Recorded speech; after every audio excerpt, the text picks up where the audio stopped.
वाग्देवी संस्थान इंदौर ऐसे प्रशासनिक सेवकों को तैयार करने के लिए प्रतिबद्ध है जो विश्व गुरु भारत का नेतृत्व कर सके। विश्व गुरु भारत का अभिप्राय क्या है? एक ऐसा भारत जो सम्राट विक्रम का भारत, एक ऐसा भारत जो राजा भोज का भारत हो, एक ऐसा भारत जो कृष्णदेव राय का भारत हो। ऐसे भारत का नेतृत्व करने के लिए प्रशासनिक सेवकों की आवश्यकता है और ऐसे प्रशासनिक सेवक तैयार करने के लिए वाग्देवी संस्थान प्रतिबद्ध है। जी हाँ, IAS की जो प्रिपरेशन कर रहे हैं, जो तैयारी करने वाले बच्चे हैं, उनमें हमारी संस्कृति हो, हमारे संस्कार हो, हमारी परंपराएं हो, हमारी मान्यताएं हो, उन सब के लिए आप वाग्देवी संस्थान आइए। जय श्री राम।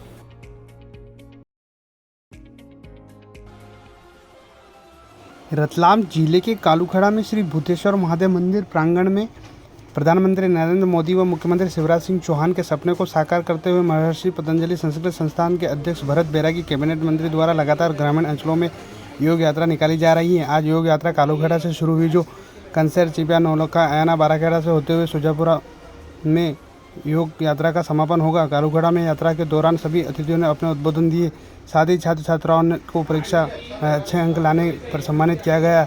इस अवसर पर भरत बैरागी, कैबिनेट मंत्री KK सिंह कालूखड़ा, चैतन्य नंद जी स्वामी व योग समिति के पदाधिकारी व सभी स्कूलों के छात्र छात्रा, शिक्षक व ग्रामीण मौजूद रहे। पर्यावरण की रक्षा करें। गांव में तो पर्यावरण अच्छा है, लेकिन शहर की स्थिति, यहाँ अपन बड़ी बड़ी सड़कों की साइड से निकलें, वहाँ की स्थिति देखते हैं तो अत्यधिक खराब है। ऐसी स्थिति में वृक्षों की रक्षा करना और वृक्षों को ज़्यादा से ज़्यादा लगाना अति आवश्यक हो गया। साथ ही इसको जोड़ा है योग के साथ। योग जीवन का एक, बाबा रामदेव ने इसको काफ़ी उठाया है और आज संसार में जो योग का महत्व है वो लोगों को मालूम पड़ रहा है। और आप सबको भी, मुख्य रूप से आप बच्चों को, योग की महत्ता को समझना बहुत आवश्यक है।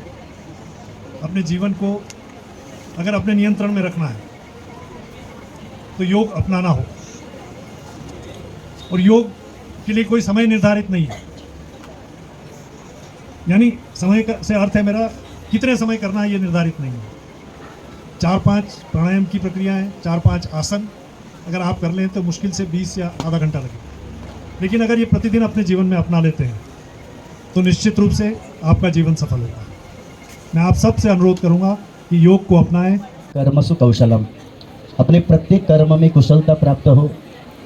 उस कुशलता के द्वारा स्वयं के चित्त की कुशलता और समाज राष्ट्र के लिए वह कुशलता की प्रेरणा बने। मैं एक ही निवेदन करूंगा सबके सामने, प्रतिदिन आप अच्छा सोचें, योग करें, प्रसन्न रहने का प्रयास करें और सत्य का स्मरण करें। प्रतिवर्ष हम जन्म दिवस मनाते हैं। एक संकल्प लेनी चाहिए इस मन से, 50-60 वर्ष हम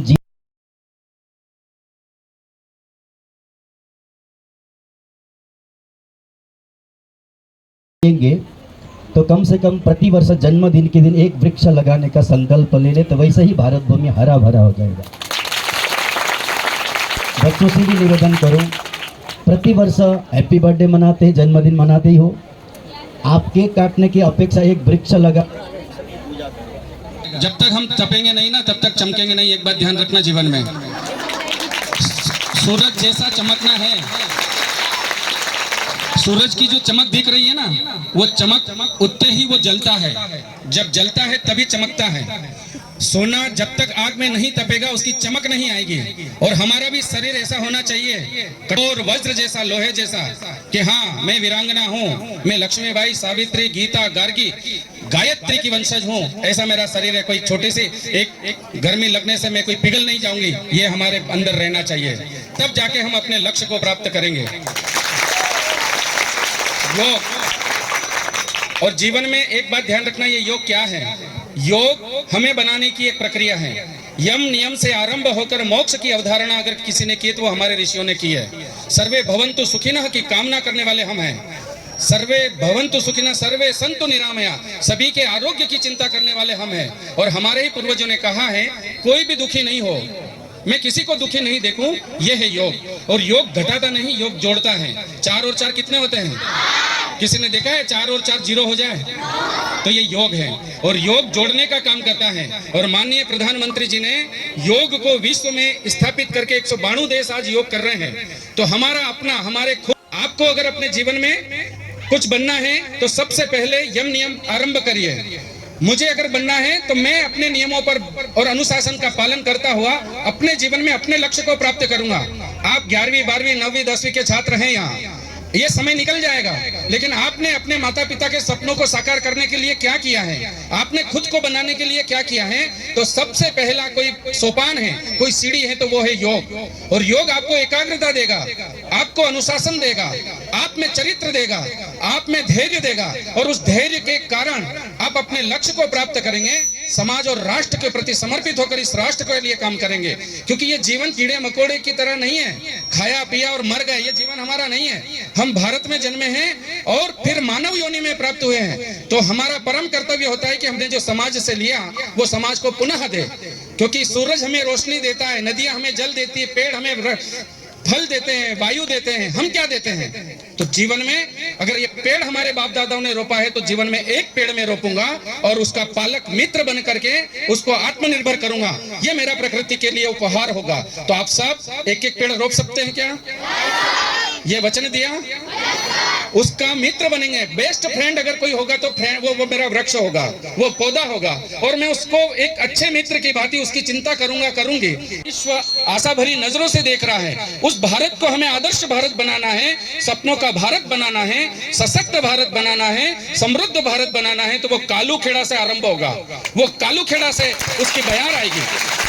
योग हमें शक्ति देता है, ऊर्जा देता है, धैर्य देता है, एकाग्रता देता है, अनुशासन देता है और काम करने की प्रेरणा देता है। क्योंकि अभी स्वामी जी ने कहा था योग क्या है? योग कर्मसु कौशलम। योग करने से जो भी हम काम करें, चाहे इंजीनियर, डॉक्टर, चिकित्सक, आप व्यापारी, कृषक, आगे जाके जो भी बनना है, तो योग कर्मसु कौशलम। जो भी हम काम करेंगे उसमें हमें कौशल प्राप्त होगा और हमें उससे यश प्राप्त होगा, धन प्राप्त होगा। तो योग कोई एक विषय को लेकर नहीं है, योग बहुत समरसतापूर्ण है, मल्टी है। आप योग को योग करते जाइए, वो जुड़ता जाएगा। सामाजिक समरसता की बात करें तो आज हम भारतीय कहते हैं, लेकिन क्या हम भारतीय हैं? हमारी रगों में एक ही खून है, हम एक ही का वंशज हैं, लेकिन फिर भी हम अलग अलग बटे हुए हैं। हम भारतीय बने और सर्वप्रथम हमारे लिए राष्ट्र है, राष्ट्र के बाद सब कुछ है। तो सबसे पहले हम भारतीय बनकर प्रधानवे भवन्तु सुखिनः की बात करते हैं। और हमारे प्रधानमंत्री जी कहते हैं वसुधैव कुटुंबकम, पूरा विश्व परिवार है। तो क्या हम इस गांव को पूरा परिवार नहीं बना सकते? क्या मैं सब मिलकर ये मेरा एक परिवार है, ये भाव हमारे अंदर नहीं आ सकता क्या? यही भाव भारत को विश्व गुरु बनाएगा। और यही प्रधानमंत्री जी के सपनों का जो भारत है वो कैसा भारत है? वो नशा मुक्त भारत है, वो निरोग भारत है, वो समृद्ध भारत है, वो शक्तिशाली भारत है और वो शिक्षित भारत है। तो वो शिक्षित भारत का जो सपना है वो यहाँ से आरंभ होगा। योग को लेकर के, समरसता को लेकर के, पर्यावरण को लेकर के। और मेरे प्यारे भैया और बहनों, मैं आपसे सिर्फ एक निवेदन करना चाहता हूं, आप अपने घरों से आरंभ कर दीजिए, स्वयं से आरंभ कर दीजिए। हम सुधरेंगे, युग सुधरेगा, हम बदलेंगे, युग बदलेगा। किसी और को बदलने की आवश्यकता नहीं है। योग नफरत नहीं सिखाता, योग प्रेम सिखाता है, कर्तव्यता सिखाता है, समर्पण सिखाता है, और जो पीछे हैं उसको आगे लाने की प्रेरणा देता है। ऋषियों ने कहा है परोपकाराय पुण्याय, परोपकार करिए वही पुण्य है, पापाय परपीडनम, दूसरों को दुख देना ही पाप है। ये दो वचन ही हम भारतीयों के लिए एक आदर्श वचन हो सकते हैं। हमारी गीता पढ़िए, आपको धैर्य मिलेगा, उसमें योग है, शांति है, समरसता है, सब है उसमें। तो हमारे पूर्व राष्ट्रपति एपीजे अब्दुल कलाम रोज गीता पढ़ते थे। एक श्लोक पढ़िए आप रोज और अपने आप को आगे बढ़ाइए, मध्य प्रदेश को बनाइए, भारत को बनाइए और विश्व गुरु भारत में अपना भी अंशदान दीजिए। एक छोटा संपन्नता है और आप संपन्नता की कामना करते हैं तो योग अपने घरों में लाइए। योग से आपका परिवर्तन होगा, हर घर योग होगा। योग करेंगे तो निरोग रहेंगे, निरोग करेंगे तो अच्छी सम्मति आएगी, अच्छी मति आएगी तो संपत्ति स्वतः ही आएगी, संपत्ति आएगी तो समरसता अपने आप आ जाएगी। तो एक सहस्त्र हजारों समाधान, एक माध्यम है योग, हजारों समस्याओं का समाधान आप अपने घरों से करिए। देखिए, योग यात्रा, ग्राम योग यात्रा, माननीय मुख्यमंत्री जी का जो स्वप्न है हर घर योग, और माननीय प्रधानमंत्री जी का स्वप्न है कि भारत निरोग भारत बने, सशक्त भारत बने, समृद्ध भारत बने। तो उसका जो माध्यम है वो एक योग भी हो सकता है, क्योंकि गांव में हम बच्चों के माध्यम से एकाग्रता और उनमें अनुशासन आए और वो अपनी कुशलक्षेम को सशक्त करते हुए अपनी योग्यताओं को आगे बढ़ाकर राष्ट्र को समर्पित हो, यही इस यात्रा का मूल उद्देश्य है। इस यात्रा के माध्यम से हम पर्यावरण की बात कर रहे हैं, नशा मुक्त गांव हो और समरस गांव हो। मूल जो आज हमारी समस्या है वो समरसता की है। तो कहीं ना कहीं ये योग उसमें एक अहम भूमिका निभाता है, क्योंकि योग जोड़ता है, घटाता नहीं है। और सर्वे भवन्तु सुखिनः सर्वे सन्तु निरामया की जो परिकल्पना हमारे ऋषियों ने की थी, अगर वो सार्थक होती तो योग से होती है। और माननीय प्रधानमंत्री जी का स्वप्न है वसुधैव कुटुंबकम, और आज इससे जो विश्व आशा भरी नजरों से देख रहा है, तो वो कहीं ना कहीं रास्ता गांव से होके जाएगा और वो योग उसका माध्यम होगा। और ये हमारी भावी पीढ़ी जो बच्चे हैं, ये बच्चे उसको साकार करेंगे और निश्चित सशक्त ग्राम, समृद्ध गांव, संपन्न गांव, नशा मुक्त गांव, समरस गांव और शिक्षा से युक्त गांव बनेगा और वो योग माध्यम होगा।